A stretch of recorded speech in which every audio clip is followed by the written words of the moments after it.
What if the problem isn't that your body is failing you, but that your body no longer trusts you? Not because it's weak, not because it's broken, not because you're a failure, but because for a long time you asked it to keep on going. When it told you it was done, you pushed through the exhaustion. You ignore the headaches, the tightness in your chest, the brain fog. You told yourself just one more push, one more sprint. And your body listened at first, and then it whispered, and then it screamed. And then one day, it didn't, it just pulled the brakes on you. Burnout doesn't just drain your energy, it fractures the relationship between you and your body.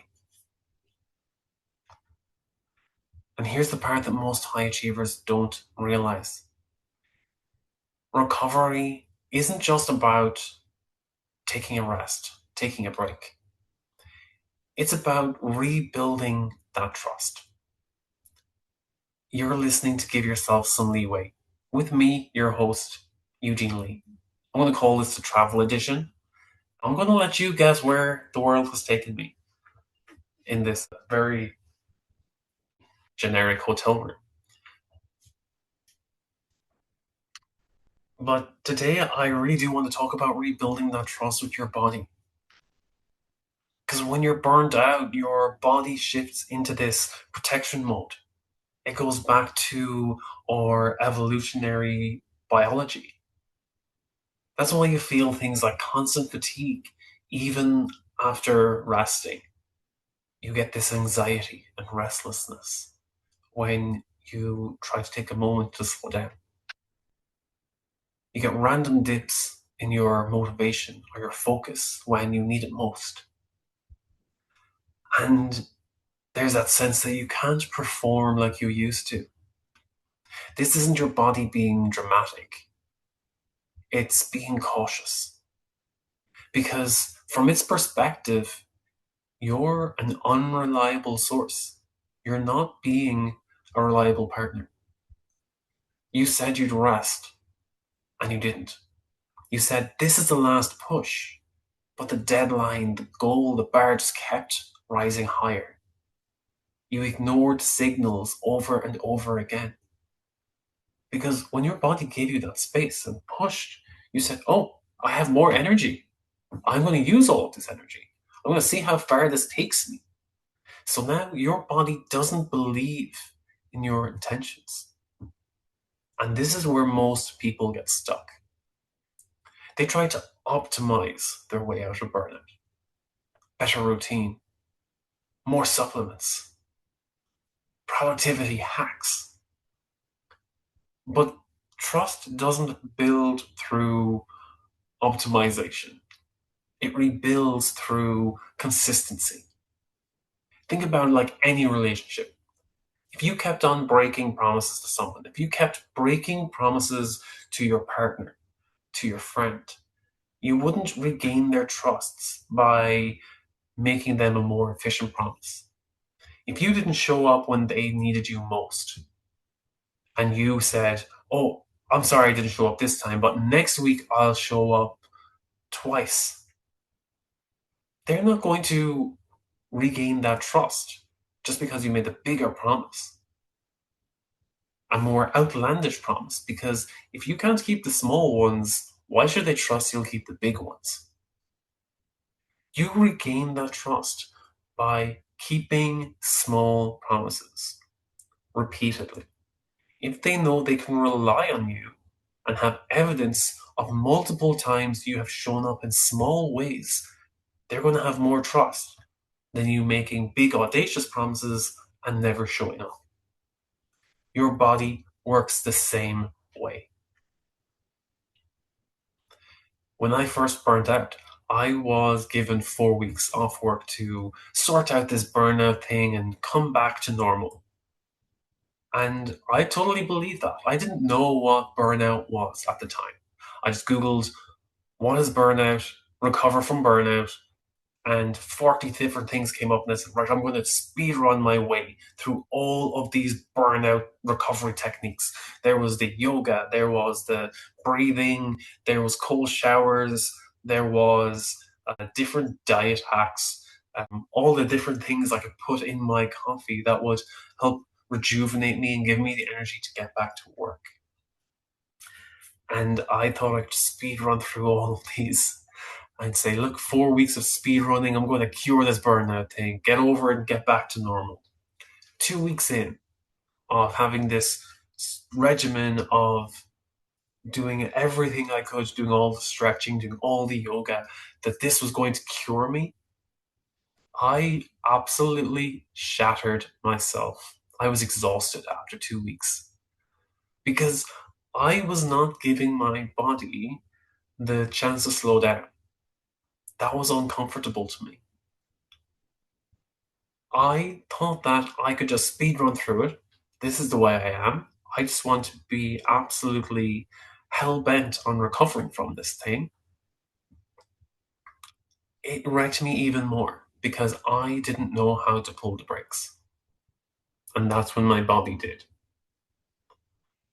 What worked for me was when I took a step back and said, what the hell is going on here? What needs to change? If this is no longer working for me, what do I need to do in order to feel like me again? Because that speed running through burnout, my body didn't see that as recovery. It was just me overriding the signals, overriding the whispers and the screams where my body was telling me to slow down. And it was only when it clicked that I needed to take a step back. I needed to give myself some leeway and reflect on what was working for me and what was not. What needed to change? My body was asking for proof that I could show up for myself the way that I always show up for other people. If I can keep making promises to other people and showing up, why can't I do the same for myself? So I need to build proof that I could listen to my body's signals. Proof that when I said I would stop, I would actually stop. It's not about having this strategy, this optimized strategy to overcome burnout. It's about making commitments to yourself. So I started small. If I felt tired, I would stop. I would promise that I would stop if I felt tired, even if I felt it was too early for me to stop. And sometimes it would just be a micro break. If I felt fatigued, let's allow some time for a nap, a 15-minute nap, and then see if I want to get back to work. The work still needs to get done, but I need to make a small promise to my body that I will take a step back from it and rest and then come back with more capacity.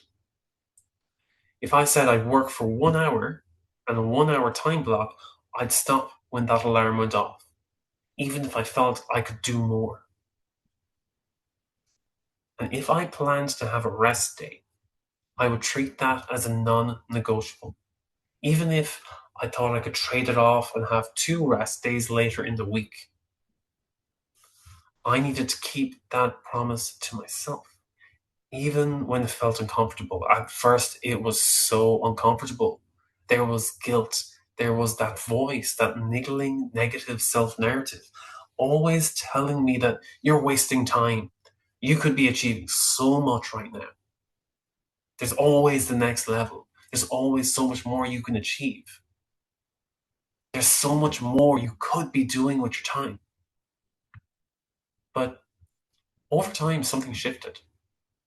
That voice got quieter because I was keeping the promises to myself and listening to my body, and my body responded likewise.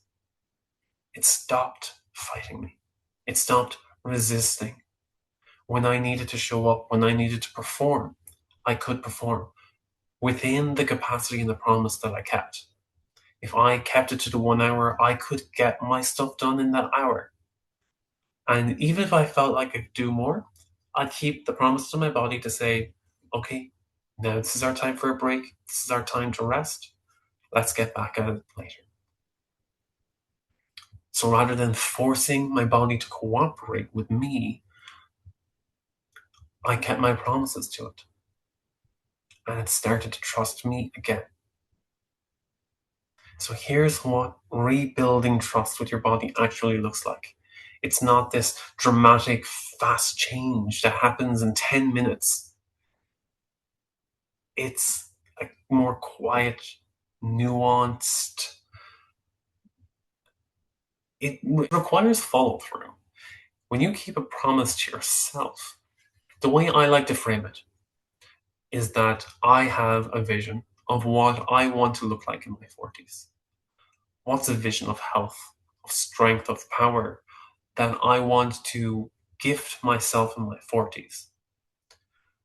And I told myself I want to gift my 40-year-old self a Henry Cavill body. Then I need to break that down into what behaviors or what gifts do I need to give to myself on a daily basis, on a weekly and a monthly basis, in order to gift my 40-year-old self a Henry Cavill body. And at first, people saw that as a joke, but I felt like, well, I'm not going to go out for beer every weekend. I'm not going to sleep only 4 hours every night. I'm going to need to make some really strong promises to myself if I want to meet that goal. And keeping those small promises over time, my body starts to accept that, well, Eugene can really keep these promises. He's really giving me these gifts so that I can look like Henry Cavill when I'm 40. How do you keep those small promises to yourself? Rest when you need to rest. Eat when you need to eat. Drink when you need to drink. You need to drink a lot of water. You need to drink a lot of water every day to stay hydrated. Pee when you need to pee. It's listening to your intuition, listening to your primal instincts again. It's that quiet, consistent follow through. Those are the repeated promises and evidence your body needs to know that you are listening to its signals. Over time, your body starts to believe that you're listening and responding to the signals it gives you. And over time, your body will loosen its grip. It will lengthen the leash. It will give you more control, more energy, more focus, greater capacity. And not because you forced it to push past those limits, but because your protective brain is always just trying to protect you. It is programmed for survival. Once your brain feels safe again, it will give you back control. Burnout recovery isn't about becoming stronger than your body. It's about becoming the person that your body can rely on. So here's something that you can try after this episode. I want you to make one small promise to yourself today. One small promise to your body. Not a big one, not a big, ambitious or audacious goal of what you want to achieve 10, 20, 30 years from now. One small promise you can keep. Maybe it's stopping work at a specific time, taking a break without checking your phone, or going to bed when you said you would. Go a step further, maybe, and have a wind down 30 minutes before that time you said you would go to bed. Is that a promise you can keep to yourself? And it's not about just making that promise today, but having that one small promise and staying consistent with it every day. Give yourself 7 days of keeping that small promise to yourself and reflect on how that makes you feel. Make it a non-negotiable, because keeping that promise is the important part. Don't make any exceptions. Take ownership of this is a promise that you need to keep for your body. Because every promise you keep is a signal. It's a signal to your body that says, you can trust me again. I can show up the way you need me to. If this resonated with you, share it with someone who you feel always tries to push through their limits, always feels that they can just push through another day rather than listening to themselves on what's burning them out. Because what they need isn't about having more discipline. It's about building a different relationship with themselves. And if you're on this journey right now, the best advice I can give you is to give yourself some leeway. Give yourself that space. Give yourself that space for reflection, for self-compassion. And only then can you see how you need to show up to take care of yourself. Your body isn't the enemy.